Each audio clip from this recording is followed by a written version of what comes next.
Start CBI விசாரணை. Action Delhi. Cut 64 censor. ஜனநாயகனை புரட்டி எடுத்த டெல்லி. இப்போது புதிய அறிமுகம் ஆச்சி ஹோட்டல் சாம்பார் 50 கிராம் ரூபாய் 20 மட்டுமே. மக்களுக்கு நல்லது பண்றதுக்கு அரசியலுக்கு வாங்கடான்னா கொள்ளை அடிக்கிறதுக்கும் கொலை பண்றதுக்குமாடா அரசியலுக்கு வர்றீங்க? எனக்கு திரும்பி போற ஐடியாவே இல்லை. ஐ ஆம் கம்மிங். அதிர வைக்கும் ஜனநாயகன் பஞ்ச் டைலாக்குகளில் இது சிறு சாம்பிள் மட்டுமே. திமுகவையும் பாஜகவையும் பஞ்ச் என்கிற பெயரில் படம் முழுக்க பஞ்சராக்கி இருக்கும் இந்த ஜனநாயகன் கடந்த ஒரு வாரமாக சென்சார் போர்டிடம் சிக்கி படாத பாடுபட்ட கதைதான் பொலிட்டிக்கல் ஏரியாவின் பிரேக்கிங் நியூஸ். வருடத்துக்கு 1000 கோடி சம்பாதிக்கும் சினிமாவை தியாகம் செய்துவிட்டு அரசியலுக்கு வந்திருக்கிறேன் என்று முழங்கிக் கொண்டிருக்கும் விஜயின் கடைசி படமான ஜனநாயகன் ரிலீஸுக்கு இன்னும் 3 தினங்களே உள்ளன. பொம்பளை பிள்ளைங்களை புலி மாதிரி வளர்க்கணும் என்கிற ஒன்லைனோடு குட் டச் பே டச் என விஜய் வகுப்பு எடுக்கும் இப்படத்தின் வில்லன்கள் முழுக்க முழுக்க அரசியல்வாதிகளே. அந்த அரசியல் வில்லன்களை புரட்டி எடுக்கும் சாக்கில் நடப்பு அரசியலை கிடித்து தொங்க போடுவதாக ஜனநாயகன் அமைந்ததுதான் இப்போது வில்லங்கமாக மாறியிருக்கிறது. படத்தின் மெயின் வில்லன் ஒரு கார்ப்பரேட் சர்வாதிகாரி தான் என்றாலும் அவரின் கைப்பாவையாக சித்தரிக்கப்பட்டுள்ள வில்லன்கள் அத்தனை பேரும் அரசியல்வாதிகளே. இந்த கைப்பாவைகளில் ஒரு மாநில முதல்வரும் சில அமைச்சர்களும் கூட அடக்கம். இவர்கள் அத்தனை பேரும் கார்ப்பரேட் வில்லனுக்கு கைகட்டி சேவகம் செய்கிறவர்களே என்று எக்ஸ்போஸ் பண்ணும் விஜய் அவர்களை தீர்த்து கட்டுவதுதான் படத்தின் மெயின் தீமே. புரியுதா சாரே? என்ன சார் சென்சார்? இந்த விவகாரமான கதை ஒரே நேரத்தில் லோக்கல் அரசியலையும் டெல்லியையும் சீண்டி பார்க்க கடந்த ஒரு வாரத்துக்கு மேலாக ஜனநாயகன் சென்சார் ஏரியாவில் வச்சு செஞ்ச கதை கடந்த சனியன்று மாலைதான் முடிவுக்கே வந்தது. பொதுவாக விஜயின் ஆடியன்ஸ் இளைஞர்கள் மற்றும் குழந்தைகளே என பகவந்த் கேசரி என்கிற தெலுங்கு படத்தின் உரிமையை வாங்கி தயாரிக்க முடிவு செய்த போதே தயாரிப்பு தரப்பு இயக்குனர் விஜய் ஆகியோர் நிச்சயமாக யூ சர்டிபிகேட் வாங்கிவிட வேண்டும் என்பதில் உறுதியாக இருந்தார்கள். கதை குழந்தைகள் பாலியல் சீண்டலுக்கு எதிராக மற்றும் பெண் விடுதலை குறித்து பேசுவதால் யூ நிச்சயம் கிடைக்கும் என்று நம்பியே சென்சாருக்கும் போனார்கள்.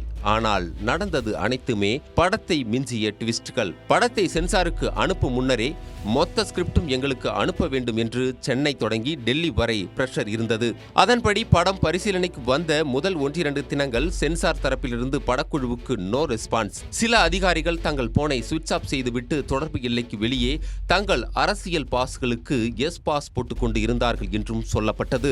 இதனால் தயாரிப்பு மற்றும் விஜய் தரப்புக்கு பதற்றம் தொற்றிக் கொண்டது. முட்டி மோதி இவர்கள் தரப்பு ஸ்லீப்பர் செல்களை தொடர்பு கொண்ட போது டெல்லியில் இருந்து கிரீன் சிக்னல் வராமல் சென்சார் சர்டிபிகேட் தரமாட்டார்கள். தமிழக ஆளும் தரப்பும் இந்த விவகாரத்தில் டெல்லியுடன் விஜய்க்கு எதிராக நிற்கிறது. தவிர நிச்சயமாக ஏ சர்டிபிகேட் தான் வழங்க முடிவு செய்திருக்கிறார்கள் என்று தெரிவிக்கப்பட்டது. அம்மாடி 1000 கோடி 500 கோடிக்கு நெருக்கமாக செலவு செய்து 1000 கோடியாவது வசூல் பார்த்துவிட வேண்டும் என்கிற முடிவோடு களமாடி கொண்டிருந்த விஜய் தரப்புக்கு இந்த ஏ சர்டிபிகேட் சங்கதி பேரதிர்ச்சி. படம் ஏ சர்டிபிகேட்டோடு ரிலீஸ் ஆனால் தோல்வி நிச்சயம். இது அரசியல் எதிர்காலத்தையும் பதம் பார்க்கும் என்று பதறிய விஜய் தரப்பு வேறு வழியின்றி சில தூதர்களை மும்பைக்கும் டெல்லிக்கும் அனுப்பி சில லாபிகளை தொடர்ந்து கொண்டிருந்தது. டெல்லி அவ்வளவு சுலபத்தில் அசைந்து கொடுக்கவில்லை. கரூர் சம்பவத்தை ஒட்டி சிபிஐ நெருக்கடிகள் மூலம் கூட்டணிக்குள் கொண்டு வந்து விடலாம் என்ற மூவ் பலிக்காத நிலையில் இப்பட பஞ்சாயத்து மூலமாவது விஜய் சிக்குவாரா என்று ஆழம் பார்த்தது. இதையொட்டியே பட ட்ரெய்லரில் வந்த சில ஷாட்கள் கரூர் கூட்டத்தில் எடுக்கப்பட்டது என குறிப்பிட்டு விஜய்க்கு எவ்வளோ கல்நஞ்சு பாருங்க என்று சோசியல் மீடியாக்களில் பரப்பப்பட்டு மேலும் நெருக்கடி கொடுக்கப்பட்டது. எதிரிக்கு எதிரி. இதே சமயம் எதிரிக்கு எதிரி நண்பன் என்கிற கோதாவில் திமுக தரப்பும் ஜனநாயகனுக்கு எதிராக சில வேலைகளில் இறங்கியது என்றும் சொல்லப்படுகிறது.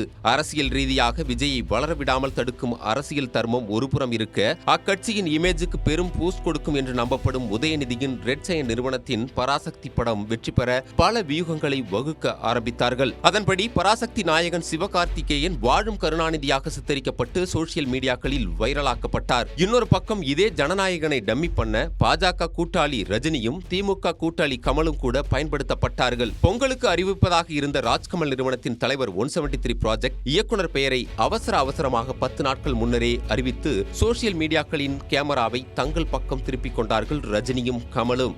டெல்லி கில்லி இவ்வளவு நெருக்கடிகளுக்கு மத்தியில் பொங்கலுக்கு ஜனநாயகன் ரிலீஸ் ஆவது சந்தேகமே என்று மீம்ஸ்கள் பரவின.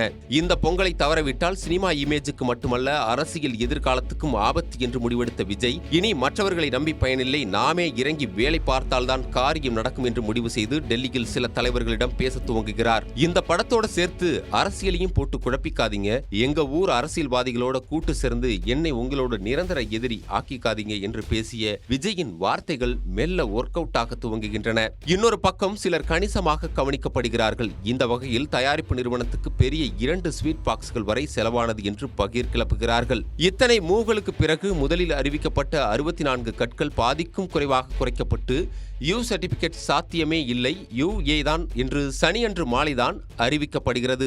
அதுவாவது பரவாயில்லை, ஞாயிறன்று முன்பதிவை தொடங்கிவிடலாம் என்று பார்த்தால் சனி இரவாகிவிட்டது. ஞாயிறு அரசு விடுமுறை, திங்கள் காலை 11 மணிக்கு சர்டிபிகேட் பெற்றுக் கொள்ளுங்கள் என்று தயாரிப்பு தரப்புக்கு அறிவித்தார்கள். அடுத்த பஞ்சாயத்து.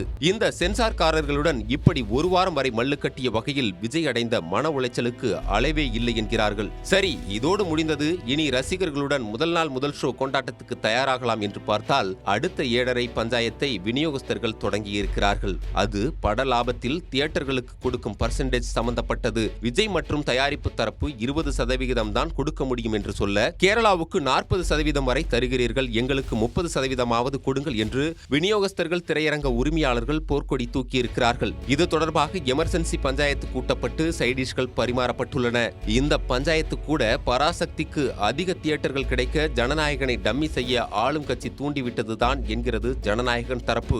நாம் இந்த செய்தியினை கவர் ஸ்டோரியாக நமது குமுத ரிப்போர்ட்டர் இதழில் வெளியிட்ட 24 மணி நேரத்திற்குள்ளாகவே ஜனநாயகன் படத்தின் தயாரிப்பு நிறுவனம் படத்திற்கு தணிக்கை சான்றிதழ் வழங்க கோரி சென்னை உயர்நீதிமன்றத்தை அவசர வழக்காக பதிவு செய்து அணுகியுள்ளது. அந்த வழக்கு இன்று மதியம் 2:15 மணிக்கு விசாரணைக்கும் வருகிறது. விசாரணையின் இறுதியில் என்ன தீர்ப்பு வரும் என்று ஆவலோடு விஜய் ரசிகர்கள் மட்டுமல்லாமல் தாவேகாவின் தொண்டர்களும் காத்திருக்கிறார்கள். பிரிக்க முடியாதது சினிமாவும் அரசியலும் தானே. இப்போது புதிய அறிமுகம் ஆச்சி ஹோட்டல் சாம்பார் 50 கிராம் ரூபாய் 20 மட்டுமே.